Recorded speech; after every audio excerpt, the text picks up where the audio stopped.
सियासत, राहुल पर आ गई आफत। बीजेपी के धाकड़ मुख्यमंत्री ने सिखा दिया सबक। इतिहास के पन्ने खुलते ही क्यों घबरा गए राहुल गांधी। माफी मांगो, अमित शाह माफी मांगो, माफी मांगो। बीजेपी नेताओं के मुंह पर जब जब अंबेडकर का नाम आया है, कांग्रेस ने सबसे ज्यादा शोर मचाया है, क्योंकि साहब यह बात वोट बैंक की है। इसी का नतीजा है कि जब संसद में गृह मंत्री अमित शाह ने अंबेडकर का नाम दोहराया, कांग्रेस ने गलत तरीके से क्लिप वायरल कर जमकर शाह के खिलाफ बवाल मचाया।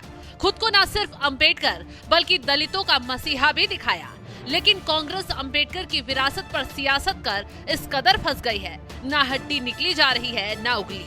क्योंकि बीजेपी ने भी मौके पर चौका मार इतिहास के पन्नों को खोल दिया, वो पन्ने जो राहुल गांधी के लिए ही फजीहत बन गए हैं। इस बार राहुल गांधी को इतिहास का पाठ पढ़ाया है बीजेपी के धाकड़ मुख्यमंत्री पुष्कर सिंह धामी ने, जिन्होंने अंबेडकर पर अमित शाह के बयान के खिलाफ छेड़छाड़ करने वाली कांग्रेस पर जमकर तंज कसा। पिछले दिनों देश में विभाजनकारी राजनीति करने वाले लोग सुर्खियां बटोरने के लिए आदरणीय गृह मंत्री अमित शाह जी के संसद में दिए गए बयान के एक छोटे से हिस्से को तोड़ मरोड़ कर पेश कर रहे हैं और लगातार ये घृणित कार्य कांग्रेस पार्टी कर रही है और उन अंबेडकर जी के नाम पर कर रही है जिसने हमेशा डॉक्टर अंबेडकर जी का अपमान करने का काम किया।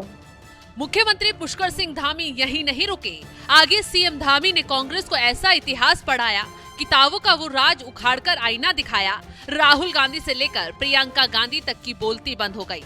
सीएम धामी ने आगे कहा कि कांग्रेस ने ही अंबेडकर का समय समय पर अपमान किया। कांग्रेस ने कभी उनका सम्मान नहीं किया।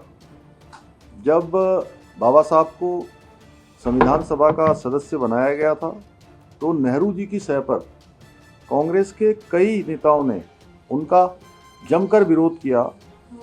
और यही नहीं, जब बाबा साहब अंबेडकर चुनाव के मैदान में खड़े हुए तो 1952 का लोकसभा का चुनाव हो या 1954 के लोकसभा का उपचुनाव में बाबा साहब को हराने के लिए बहुत षड्यंत्र उन्होंने रचे।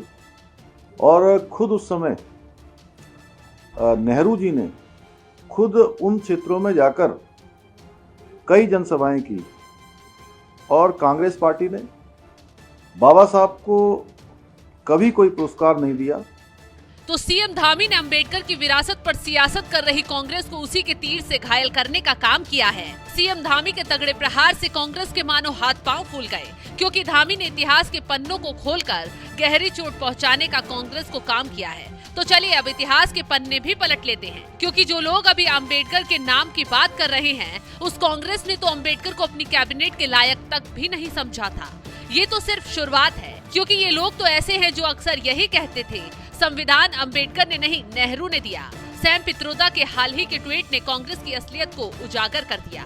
कांग्रेस का इतिहास ही अंबेडकर को अपमानित करने का रहा है। कांग्रेस ने अंबेडकर को जीते जी इतना अपमानित किया कि उन्हें चुनाव में हराने के लिए पूरी ताकत झोंक दी थी। बात 1952 की है, जब देश के पहले लोकसभा चुनाव हुए तो इस दौरान कांग्रेस ने अंबेडकर को हराने के लिए पूरी जी जान लगा दी। खुद नेहरू उनके खिलाफ प्रचार के लिए मैदान में उतर आए और अंबेडकर चुनाव हार गए। इसके बाद 1954 में महाराष्ट्र की भंडारा सीट पर उपचुनाव हुए। फिर से कांग्रेस ने ताकत दिखाकर उन्हें हरा दिया। आप सोचिए, जिस व्यक्ति ने देश को संविधान दिया, वो महान आदमी इस देश में कांग्रेस की वजह से चुनाव नहीं जीत पा रहे थे। कहानी यही खत्म नहीं होती, आगे और बताएंगे तो आप भी हैरान हो जाएंगे। नेहरू किस कदर अंबेडकर के खिलाफ थे, ये इस बात से अंदाजा लगाया जा सकता है कि उनके दबाव की वजह से अंबेडकर को नेहरू की कैबिनेट से इस्तीफा देना पड़ा था। अंबेडकर को परेशान करने में, उनका अपमान करने में कांग्रेस ने कोई कोर कसर नहीं छोड़ी और आज कांग्रेस अंबेडकर के मान के लिए लड़कर दिखावा कर रही है।